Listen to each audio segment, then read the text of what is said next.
ఇందాక అదే సంపత్ నంది గారు చెప్పారు, డైరెక్టర్ అభిలాష్ గారు చెప్పారు మీరు పెట్టిన ఎఫర్ట్స్ గురించి. 5 మంత్స్ మీరు పెట్టిన ఎఫర్ట్స్ గురించి సంపత్ నంది గారు, అభిలాష్ గారు చెప్పారు కదా.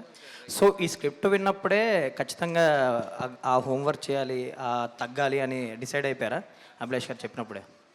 ఫస్ట్ అనుకున్నప్పుడే తను స్క్రిప్ట్ చెప్పాడు. ఫస్ట్ హాఫ్ ఒకసారి విన్నా, సెకండ్ హాఫ్ ఒకే రోజు వినగానే ఇది కనుక మనం అచీవ్ చేయకపోతే ఈ సినిమా మనం చేసి వేస్ట్ అని ఆ రోజు ఇద్దరం అనుకున్నాం. బికాజ్ ఆ డిఫరెన్స్ లేకపోతే మేము బిలీవబిలిటీగా మీకు చూపించలేం, and the authenticity of the film పోతుంది. So it was a big challenge for both of us, and తను ఒక్కడే నమ్మాడు. ఓకే, విజువల్స్ చూసామండి, నిజంగా బెస్ట్ ఎఫర్ట్స్ పెట్టారు. Congrats. Abhilash garu, racing sequence గురించి ఎక్కువ మాట్లాడుతున్నారు సినిమా చూశాక. అంటే ఆ సీక్వెన్స్ని హ్యాండిల్ చేయడం ఎలా అనిపించింది? ఎంత టైం పట్టింది ఒక్కొక్క సీక్వెన్స్కి అదంతా షూట్ చేయడం? ఓవరాల్గా 60+ డేస్ చేసాం మేము రేసింగ్ సీక్వెన్స్ అన్ని. చాలా టఫ్ అండి. నేను మొన్న ఇంటర్వ్యూస్లో కూడా చెప్పా ఒక్కొక్క షాట్ మేము 8 కెమెరాస్ పెట్టి షూట్ చేసాం. మీరు చూస్తున్నప్పుడు స్క్రీన్ మీద అందుకే కట్స్ ఎక్కువ ఉంటుంది. మీకు ఆ రేసీ ఫీల్ రాకుంటే will get bored.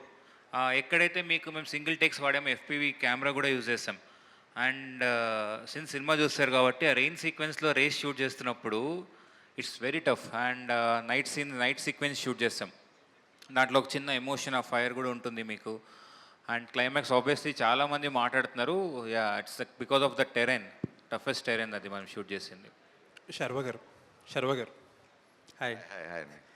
Sir question ఏం లేదు నాకు యాక్చువల్లీ, బట్ ఒక మాట అయితే చెప్పాలి. ఇందాక మీరు ఒక మాట అన్నారు కదా, it's always good to see you smile అనమాట. So keep smiling again and again. So sweet, thank you అండి, థ్యాంక్ యూ. అభిలాష్ గారు ఒక క్వశ్చన్.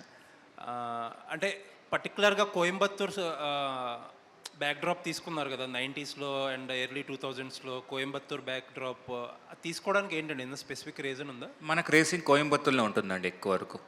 మన ఇండియన్లో Coimbatore is a hub of motocross racing. అది నాకు అథెంటిసిటీ ఉంటుందని చెప్పి నేను తీసుకున్నాను అలా. అండ్ ఇంకొకటి, చాలామంది బైకర్ అని టైటిల్ పెట్టి మీరు మోటోక్రాస్ అనేది చెప్పి ఎక్కువ ప్రమోట్ చేసాం కదా. సినిమాలో ఇంకొంచెం స్పోర్ట్స్ డ్రామా ఎక్కువ ఉండాలి, కొంచెం ఫ్యామిలీ డ్రామా కంటే స్పోర్ట్స్ డ్రామా ఎక్కువ ఉంటే బెటర్ అని ఎక్స్పెక్ట్ చేశారు చాలామంది, ఉండొచ్చు అని. బట్ మీరు అదర్వైజ్ తీసుకున్నారు, దానికి ఏంటి స్పెసిఫిక్ రీజన్? అంటే నేను ఆల్మోస్ట్ దీంట్లో 50 minutes ప్లస్సే ఉంది రేసింగ్.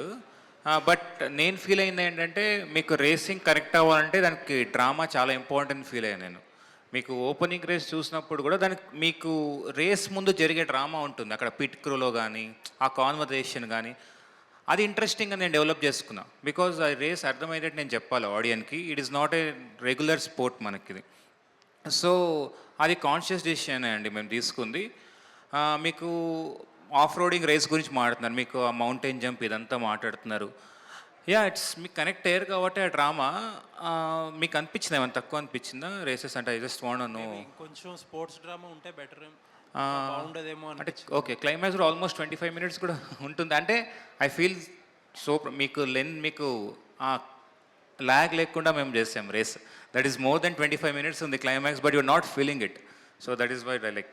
నైస్ అండి, all the best. Abhilash garu, Abhilash గారు కంగ్రాట్స్ అండి. అభిలాష్ గారు, థ్యాంక్ యూ. మామూలుగా ఇది డ్రామా లాంటి డ్రామా సెటప్లో కథ చేస్తున్నప్పుడు క్లైమాక్స్ కొంచెం హెవీగా ఎక్స్పెక్ట్ చేస్తారు.